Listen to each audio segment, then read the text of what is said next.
പണ്ടൊരു രാജ്യത്തെ രാജകുമാരി വളരെ സുന്ദരിയായിരുന്നു. എല്ലാവർക്കും അവളെ ഇഷ്ടമായിരുന്നു. രാജാവ് അവളെ ലാളിച്ചു വളർത്തി. അവളുടെ എല്ലാ ആഗ്രഹങ്ങളും രാജാവ് നടത്തിക്കൊടുത്തു. എന്നിട്ട് അവളെ സ്നേഹിച്ചു.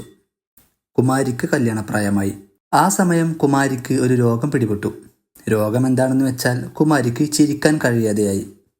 ചിരിക്കാതെ എപ്പോഴും ദുഃഖഭാവത്തിലിരിക്കുന്ന കുമാരിയെ കണ്ട് രാജാവ് വല്ലാതെ വിഷമിച്ചു. അപ്പോൾ മന്ത്രി ഇടപെട്ടുകൊണ്ട് രാജാവിനോട് പറഞ്ഞു, പ്രഭോ, നമുക്കൊരു വിളംബരം നടത്താം. രാജകുമാരിയെ ചിരിപ്പിക്കുന്നവർക്ക് രാജകുമാരിയെ വിവാഹം ചെയ്തു കൊടുക്കാം. ചിരിപ്പിക്കാൻ കഴിഞ്ഞില്ലെങ്കിൽ അവരെ കടുവക്ക് ഭക്ഷണമായി കൊടുക്കും. രാജാവ് അതിനോട് യോജിച്ചു. ഭടന്മാർ വിളംബരം രാജ്യത്തെങ്ങും പുറപ്പെടുവിച്ചു. കടുവയുടെ കാര്യമോർത്ത് പലരും മുന്നിട്ടിറങ്ങിയില്ല. ചില ധൈര്യശാലികൾ വന്ന് രാജകുമാരിയെ ചിരിപ്പിക്കാൻ ശ്രമിച്ച് പരാജയപ്പെട്ടു. അവരെ രാജാവ് തുറുങ്കിലടച്ചു. കടുവക്ക് ആഹാരമായി കൊടുക്കാൻ അവരെ മറ്റൊരു ദിവസത്തേക്ക് മാറ്റി നിർത്തി. ഇതേ രാജ്യത്ത് ഒരു പാവം ചെറുപ്പക്കാരനുണ്ടായിരുന്നു. വളരെ പാവപ്പെട്ട ആ ചെറുപ്പക്കാരൻ ഒറ്റക്കാണ് താമസിച്ചിരുന്നത്. ഓരോ ദിവസവും വിവിധതരം ജോലികൾ ചെയ്ത് അവൻ കഴിഞ്ഞുകൂടി. വിളംബരം അവനും കേട്ടു. എന്നാൽ അവന് അതിനുള്ള ധൈര്യമില്ലായിരുന്നു. രാജകുമാരിയെ ചിരിപ്പിക്കുന്നത് എളുപ്പമല്ലെന്ന് മനസ്സിലാക്കി അവൻ ആ ശ്രമം ഉപേക്ഷിച്ചു.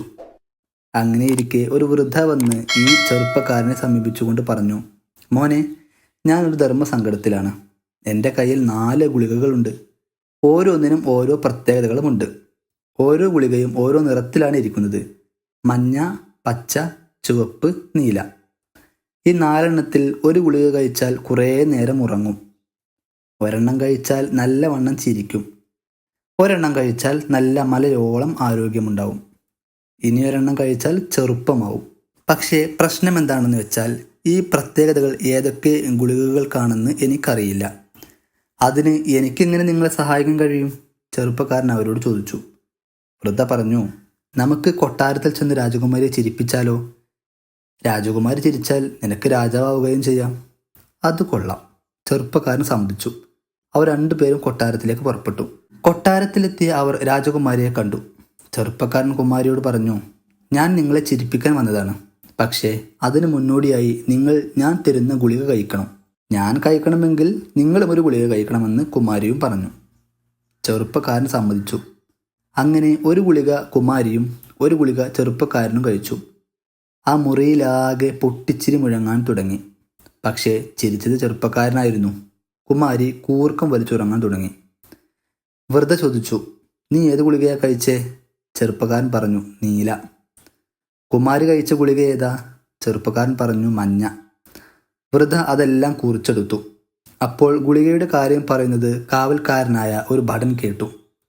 രാജാവും പരിവാരങ്ങളും അങ്ങോട്ട് ഓടി വന്നു. ചെറുപ്പക്കാരൻ്റെ ചിരി കണ്ട് രാജാവിന് കോപം വന്നു. ഗുളികയുടെ കാര്യം അറിഞ്ഞ രാജാവിന് കോപം ഇരട്ടിയായി.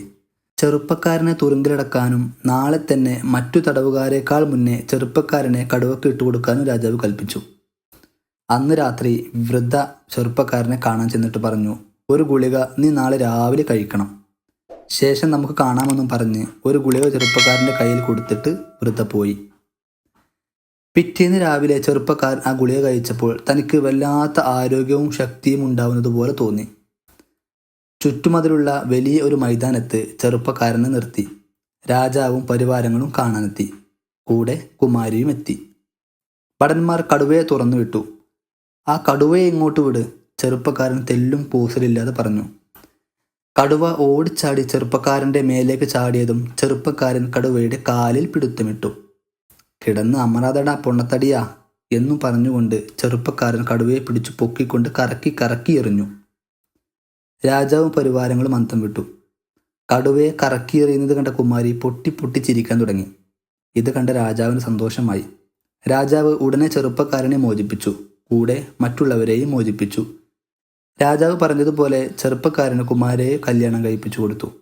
അന്ന് രാത്രി വൃദ്ധ വീണ്ടും വന്നു. എന്നിട്ട് കയ്യിലുള്ള ബാക്കി ഒരു ഗുളിക എടുത്തു കഴിച്ചു. ഉടനെ അവർ സുന്ദരിയായ ഒരു പെൺകുട്ടിയായി മാറി. എന്നിട്ട് അവർ ചെറുപ്പക്കാരൻ നന്ദി പറഞ്ഞുകൊണ്ട് അവിടുന്ന് യാത്രയായി.